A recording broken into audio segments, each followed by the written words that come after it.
আসামি শেখ হাসিনা এবং আসামি আসাদুজ্জামান খান কামালের বাসায় বিভিন্ন সময় অভিযান পরিচালনা করে তাদেরকে সেখানে পাওয়া যায়নি। তারা রিপোর্ট দিয়েছেন আরও যে বিভিন্ন সামাজিক যোগাযোগ মাধ্যম এবং পত্রপত্রিকার রিপোর্ট থেকে তারা জানতে পেরেছেন যে এই আসামিদ্বয় গ্রেপ্তার এড়ানোর জন্য বর্তমানে ভারতে পলাতক অবস্থায় রয়েছেন। তাদেরকে পরবর্তীতে গ্রেপ্তার করা সম্ভব হলে আদালতে সোপর্দ করবে।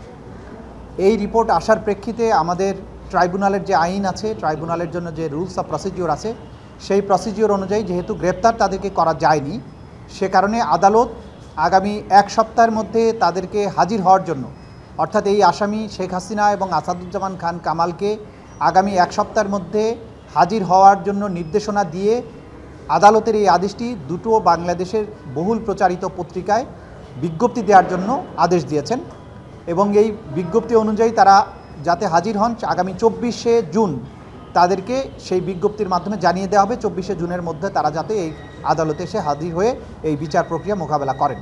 আগামী 24শে জুন তারিখে পরবর্তী তারিখ নির্ধারিত হয়েছে।